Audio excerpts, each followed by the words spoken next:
morning, good evening, good afternoon. Some of the statements that come from Zanu PF, one can immediately tell that this is a regime that really has no clue what they're talking about. And their habit of blaming everybody else other than themselves, what is happening, is now part and parcel of them. Let's just listen to this short video clip of one of the Zanu PF leaders explaining why the country is in a mess.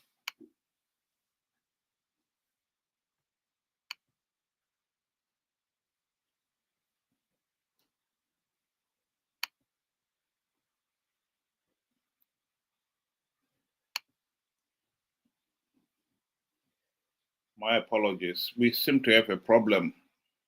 It is not playing, but I'm sure, Ben, you have listened to this video. What do you think? Good day to you and good day to everybody joining us. You know, when I look at what his, what Zanu PF is saying and what they're always preaching towards, saying Vision 2030, we will be attaining an upper middle economy. One just, gets so surprised to say, how do you intend to get there when you are finding big retail outlets like OK Zimbabwe that has been in trading for over 60 years are slowly but surely crumbling, and this retail outlet employs thousands of people across Zimbabwe. How do the people end up reaching that class when they're out of a job? It all does not make sense at the end of the day. To say, where is the foundation upon which you want to build this vision? I would give a practical example of somebody buys a stand, let's say a 300 by 300 square meter stand, right? And you intend to build your house there. And the first order of business is to plant, for example, gum trees all over that yard. How on earth are you going to build your house?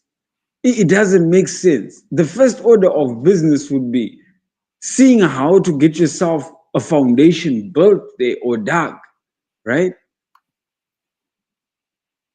Zanu PF is singing a song, but the economy is saying the direct opposite. There is no Vision 2030 with the way things stand at the moment.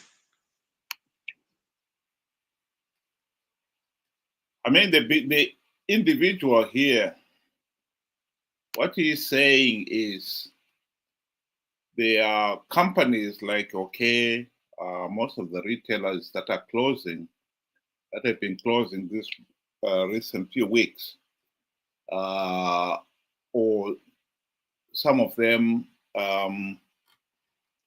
have reduced their business activity. That is not a problem with Zanu PF. It's poor management by those companies. True. You always have turnover. If the company is not performing, it will go down. Others will come up. The problem with Zimbabwe is these companies that are closing, there are none that are coming up. And this has been going on for decades now. And to keep on thinking we could blame the individual companies for poor management is being naive. Government has failed to produce an economic environment in which business can thrive. That is the bottom line.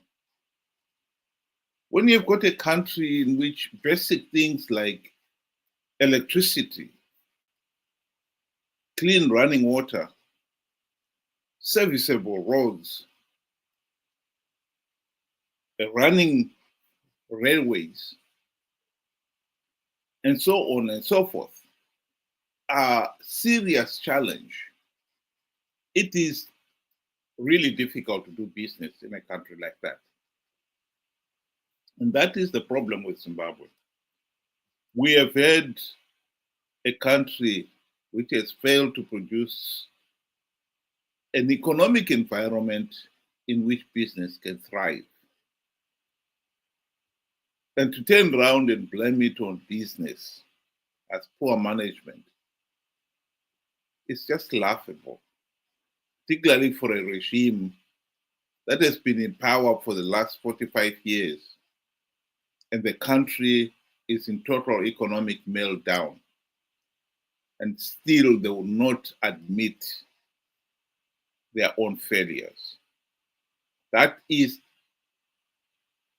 what is the problem in Zimbabwe. We have a regime that has no respect for facts and the reality on the ground. They keep wittering about their own vision 2030, which is completely divorced from the reality on the ground. We are not going to have an upper middle income country when you are busy destroying that country.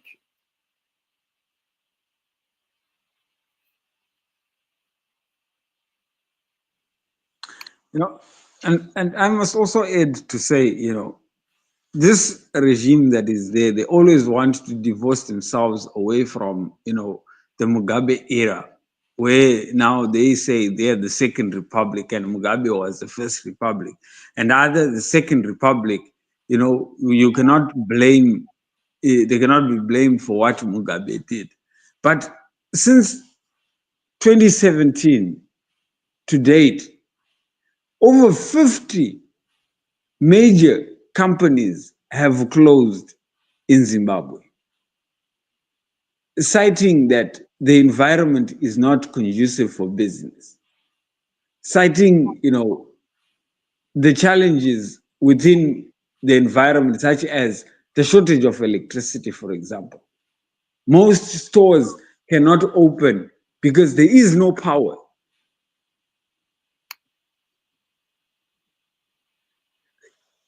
Most, it's unfortunate that we have a regime that is delusional to whatever is happening on the ground, or they are choosing not, to look at reality, because they have been peddling so much lies. They are now believing their own lies. If you have a company like OK that has been running for 60 years and it has its own, auditing system and how they operate their business, and with much success over a period like 60 years, surely you can't just then stand up a youth from yesterday and say they don't know how to run their business. That is an insult. They have been in business before you were born. And all of a sudden, they just don't know how to run a business. Is that, what this guy is saying? Unfortunately, I would just say to him, I, whatever lie you are trying to peddle, the economy is the one that is showing you otherwise, is saying the exact opposite. And to the people of Zimbabwe, I would want to say, there is no such thing as Vision 2030, given that there is no foundation upon which to build that vision on. Zimbabwe is a failed state, primarily because Zanu PF has been rigging elections just to keep themselves and their cronies, who are thieves as well and very corrupt, to keep themselves in business at the expense of every other Zimbabwean citizen out there. Period. Yeah, it is tragic, but that is the reality in Zimbabwe. We have a country in total economic meltdown. And one of the tragedies about Zimbabwe is when we should be involved in discussing how to get out of it, Zanu PF is setting the agenda, imposing rather the agenda of trying to change the constitution so that it can extend its stay in power. And unfortunately, we are powerless to do anything about it, or at least in the confusion, to do anything about it. The truth of the matter is, Zimbabwe's political crisis is as much ZANU PF's doing as our own doing. In which, I mean, the people of Zimbabwe have been naive and gullible to let themselves be led by the nose like a bull at a market. The issue of rigged elections, many of us have said it in the past that this could have been avoided if the opposition had implemented the democratic reforms when they had the golden chance to do so. It's water under the bridge, some people would say. Yes, it is water under the bridge. But if you learned anything from that, clearly you haven't. Because even after the SADC, the GNU had failed, the lesson you should have learned then is that the opposition leaders had sold out. And the people should have abandoned the opposition in droves. You did not. You still followed blindly the same leaders.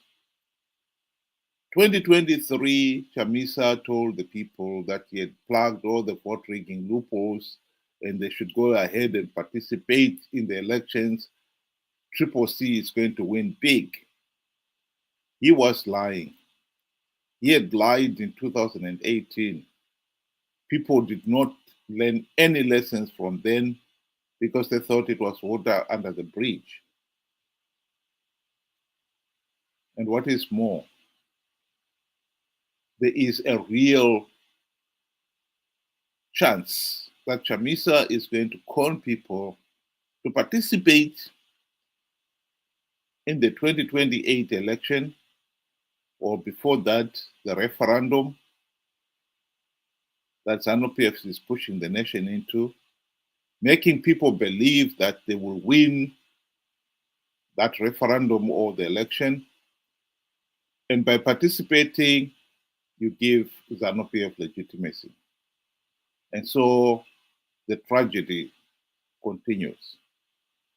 We cannot address the problem of the economic meltdown as long as ZANU PF remains in power. That is the problem. We've got to address the political problem before we can address the economic problem. Thank you very much. Ben, do you want to give your final remarks? Thank you. In conclusion, I would want to say the only way Zimbabwe can get itself out of this mess is to find democracy. And once we have democracy, we will be able to hold those in, in positions of leadership or in public office to account. They should be accountable for what is happening in and around, the country. Whatever affects Zimbabwe, they should be able to explain. And if they fail, they should be able to be kicked out of office. That is how democracy works, and that is the beauty of it.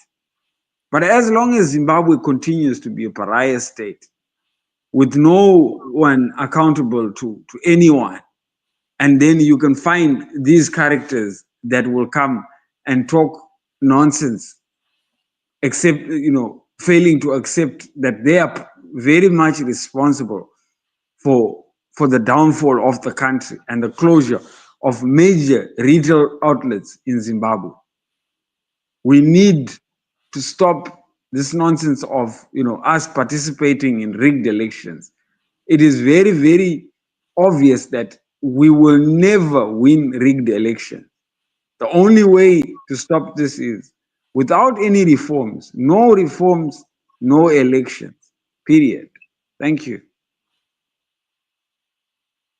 Thank you very much, Ben. And thank you very much for those of you who were able to join us tonight. Have a good day.